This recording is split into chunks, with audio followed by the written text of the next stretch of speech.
Islam, persatuan Islam, persatuan Islam, persatuan Islam, persatuan Islam. Tegakkan Al-Quran dan As-Sunnah di dalam tujuhmu dan berfikir.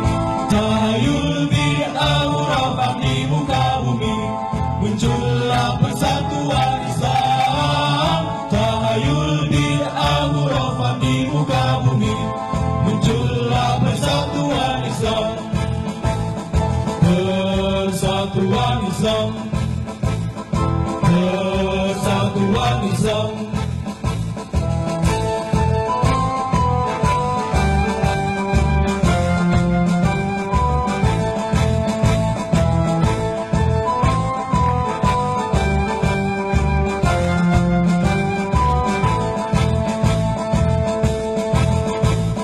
Persatuan Islam, persatuan Islam, persatuan Islam, persatuan Islam, persatuan Islam, persatuan Islam.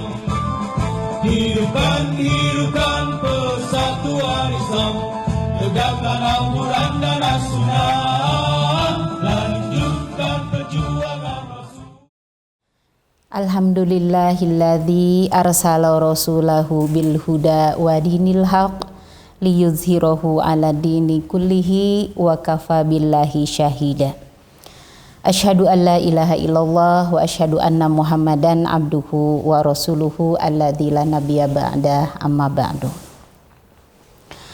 Alhamdulillah para pemirsa Persis TV, pada hari ini kita bertemu kembali di program Ramadan kita, sebuah karya kerjasama antara PP Persistri dengan Persis TV. Pada hari ini mari kita bersama-sama berbicara mengenai makanan thayyib, di mana ibu-ibu menjadi seksi konsumsi sepanjang masa dalam masalah pengaturan makanan.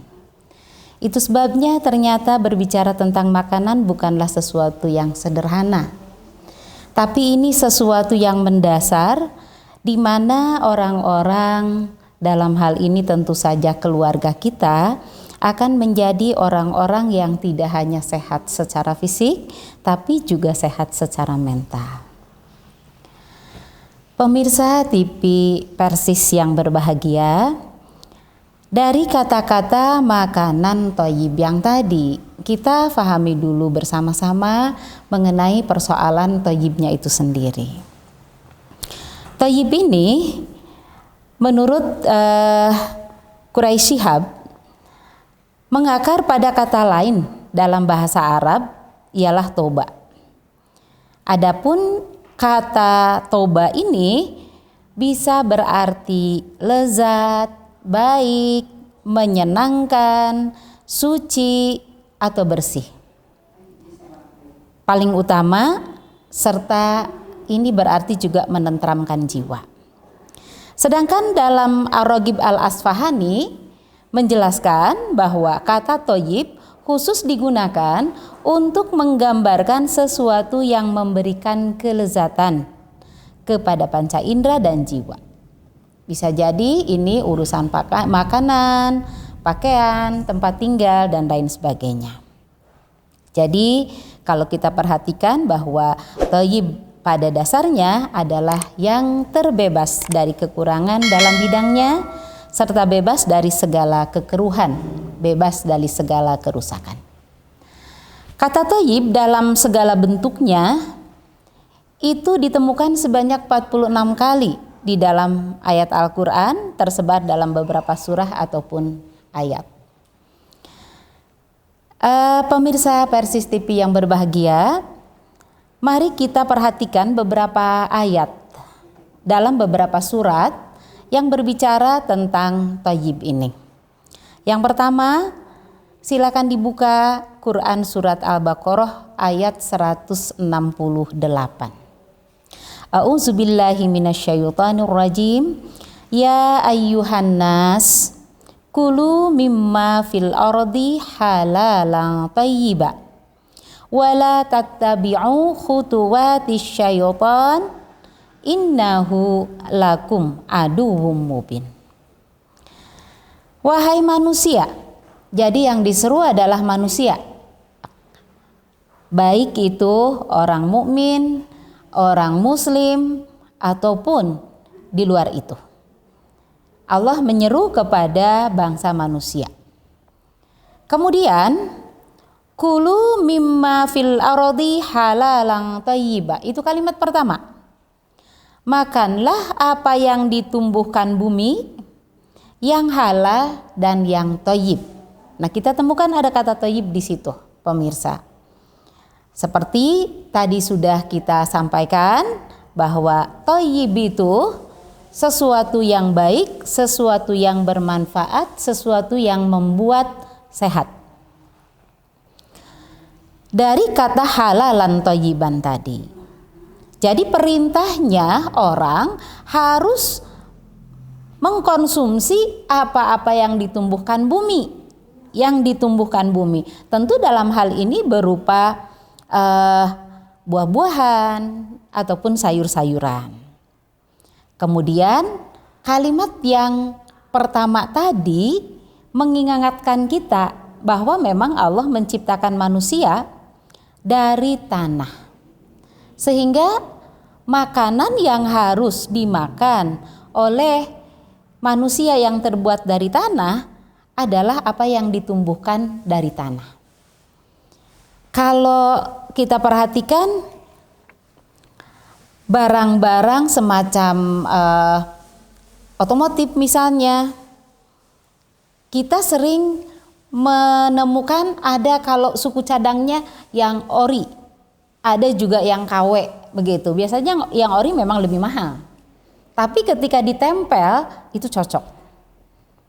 Nah, manusia diciptakan oleh Allah dari tanah, maka suku cadang orisinalnya adalah sesuatu yang ditumbuhkan dari tanah.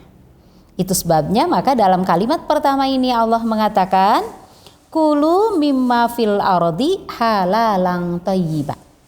Tapi ternyata apa yang ditumbuhkan bumi pun ada yang tidak halal. Ada yang tidak halal, semacam kalau kita perhatikan di zaman sekarang seperti adanya pohon ganja. Itu ditumbuhkan bumi tapi tidak halal. Nah, itu sebabnya tidak dimakan. Lalu yang kedua ada yang disebut dengan thayyiban. Tentu kata thayyiban ini nanti akan bisa dilihat dari berbagai sisi. Kalimat yang kedua, para pemirsa, adalah wala tattabi'u khutuwatis syaitan. Artinya, ketika orang tidak kulu mimma fil ardi halalan thayyiban, maka itu masuk dalam kategori tattabi'u khutuwatis syaitan. Berarti dia mengikuti langkah-langkah setan. Sedangkan dalam kalimat yang ketiga dijelaskan innahu, sesungguhnya setan itu lakum aduwwum mubin, adalah musuh yang nyata bagi kalian. Mana mungkin musuh akan memberikan kebaikan kepada musuhnya, atau seseorang memberikan kebaikan kepada musuhnya, itu tidak mungkin. Maka apa yang disampaikan, yang diajak oleh setan kepada manusia itu adalah sesuatu yang membahayakan. Maka orang-orang diberikan arahan oleh Rasul bagaimana mereka boleh memasukkan sesuatu ke dalam perutnya, ke dalam mulutnya, harus dalam kategori halalan thayyiban. Kalau tidak, maka mereka termasuk pada orang-orang yang mengikuti langkah-langkah setan, yang tentu saja mereka akan mendapatkan kerugian dan penderitaan tidak hanya di akhirat, tapi di dunia pun sudah mereka bisa merasakannya. Salah satunya adalah dalam bentuk ketidaksehatan, dalam bentuk kesakitan. Nah, itu yang pertama. dari Quran surat Al-Baqarah 168.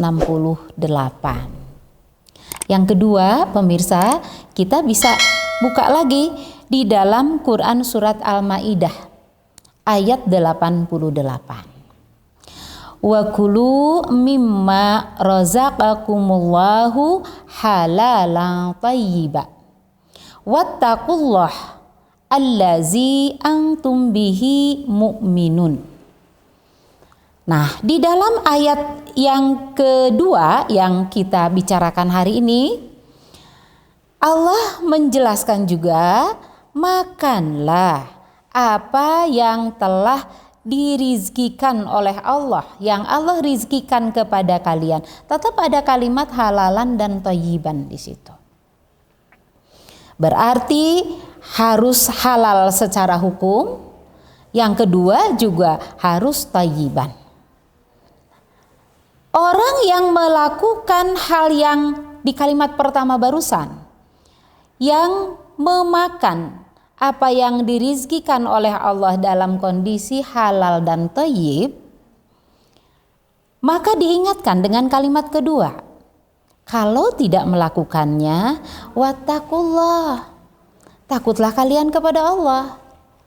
Karena apa yang dilakukan setiap manusia perlu dipertanggungjawabkan. Tentu nanti Allah akan bertanya, kenapa kalian memakan makanan yang tidak halal dan tidak thayyib.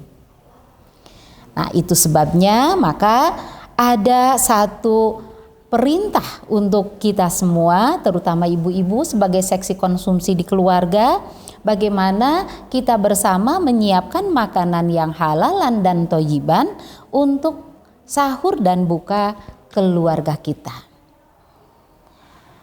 Pemirsa TV Persis yang berbahagia, ternyata dalam makna thayyib yang tadi, kita juga butuh hasil penelitian para ahli dalam bidangnya. Bagaimana manusia perlu mengkonsumsi makanan yang thayyib tadi.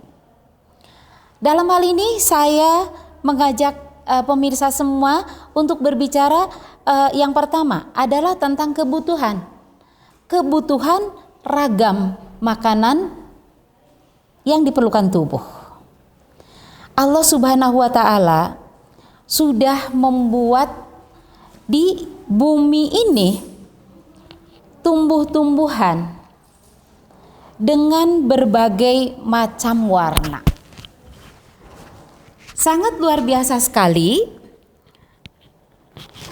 bahwa Allah menciptakan 7 warna. Dalam Al-Quran disebutkan itu di beberapa ayat. Nah, kalau disimpulkan ada 7 warna yang Allah berikan kepada kita, umatnya. Kalau dihitung ada 7. Yang pertama kuning.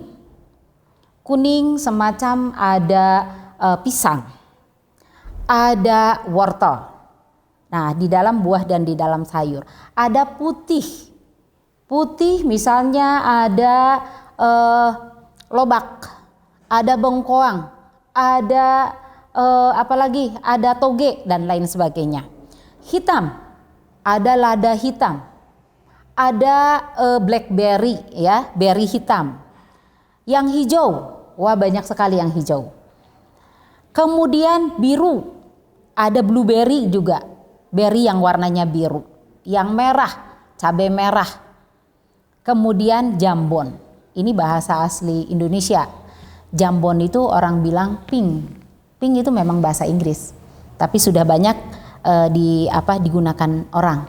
Nah, justru bahasa Indonesianya yang jarang, ya, jambon itu. Nah, jadi kalau disingkat kuputam hibi meja.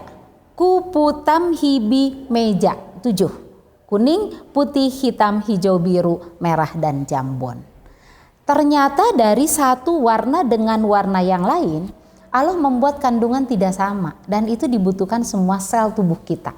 Jadi ketika orang ingin tubuhnya menjadi sehat, maka dia perlu mengkonsumsi 7 warna buah dan sayur tadi. Jadi selalu diupayakan untuk beragam. Nah, itu yang pertama. Nah, kemudian selain daripada itu, selain daripada buah dan sayur, manusia juga mengkonsumsi daging. Makanya manusia itu makhluk omnivora, makhluk yang daging iya, sayur buah juga oke. Berbeda dengan binatang, ada binatang yang karnivora, makannya daging saja gitu. Ada juga yang herbivora, makannya cuman sayur mayur saja, herbal saja. Semacam kambing, sapi, seperti itu. Lalu kita kebutuhannya seperti apa antara buah sayur dan daging? Tinggal kita lihat cermin. Bapak Ibu, kita lihat cermin. Lalu buka mulut. Berapa jumlah gigi geraham kita? Berapa jumlah gigi taring kita? Karena gigi seri yang ada di depan itu fungsinya untuk motong-motong kan? Untuk motong. Kemudian ke pinggir ada gigi taring, atas 2, bawah 2. Ini fungsinya untuk merobek. Sama dengan binatang-binatang atau makhluk-makhluk karnivora yang makannya daging. Berarti di kita cuma ada 4. Cuma ada 4 saja. Atas 2, bawah 2. Kemudian ke belakang itu ada geraham. Ada geraham depan, ada geraham belakang. Nah, itu geraham depan, geraham belakang jumlahnya ada 20. 20 plus 4 plus 4 juga 4 gigi taring, 4 gigi seri. Jadi 32 gigi orang dewasa itu. Nah, kalau kita perhatikan gigi taringnya hanya 4 pemirsa. Artinya kita hanya butuh 20% saja daging dan sisanya adalah sayur buah. Jadi ketika orang makan daging terlalu banyak, maka efeknya menjadi sakit. Nah, ini yang dialami oleh manusia, sehingga sebetulnya dengan gigi pun Allah sudah memberikan isyarat berapa keperluan daging yang dimakan oleh manusia. Kemudian pada saat yang kedua nih, tadi kebutuhan ragamnya apa saja. Sekarang jumlah. Berapa jumlah yang diperlukan oleh seorang manusia? Untuk laki dan perempuan memang berbeda karena selnya juga berbeda. Nah, untuk laki-laki perharinya itu 2.500 kalori, sementara perempuan cukup 2.000 kalori saja per hari. Itu bisa dibagi berapa kali makan. Nah, makanya ibu-ibu nih terutama kalau kita beli sesuatu, ibu kita lihat dulu berapa kalori kandungan dari makanan itu sehingga kita bisa atur-atur, maka efeknya tidak akan menjadi kelebihan kalori. Kalau kekurangan ketika memang berat badan seseorang itu lebih dari kebutuhan, itu bagus menjadi saat-saat yang untuk diet gitu. Katanya memang Ramadan ini saat tepat kalau orang mau melakukan diet, karena ternyata hasil dari penelitian para ahli kesehatan, orang-orang di Indonesia ini ternyata banyak yang kelebihan berat badan sehingga bumi menjadi semakin berat katanya. Ayolah kita manfaatkan Ramadan ini untuk mengkonsumsi makanan-makanan thayyib supaya menjadi sehat. Untuk menjadi langsing, anggaplah itu sebagai sebuah bonus yang Allah berikan. Insya Allah dengan apa yang Allah sudah ajarkan, dengan yang Rasul sudah contohkan, maka manusia akan tiba pada kebahagiaan. Artinya nyaman secara fisik, kemudian beribadah pun menjadi lancar karena tubuhnya sehat. Tidak salah kalau dalam Al-Quran surat Al-Baqarah ayat 38 Allah berfirman, "Famang tabi'a hudaya fala khaufun 'alaihim walahum yahzanun." Barang siapa yang mengikuti petunjukku, maka mereka tidak akan pernah merasa khawatir dan juga tidak akan pernah bersedih. Itu beberapa ayat, beberapa keterangan yang Allah sudah sampaikan kepada kita. Semoga menjadi jalan buat kita semua mencapai kebahagiaan, tidak hanya di dunia tapi juga di akhirat. Demikian pemirsa TV Versis yang saya bisa sampaikan pada hari ini. Semoga besar manfaatnya untuk kita semua. Wassalamualaikum warahmatullahi wabarakatuh.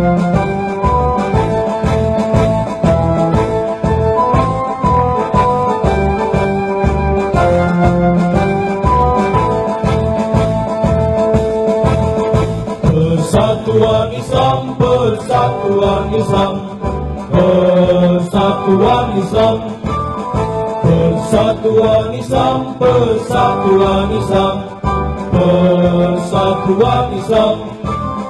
Hidupkan, hidupkan persatuan Islam, tegakkan Al-Quran dan As-Sunnah, lanjutkan perjuangan Rasulullah demi tegaknya syariat Islam, lanjutkan perjuangan Rasulullah demi tegaknya syariat Islam, syariat Islam, syariat Islam.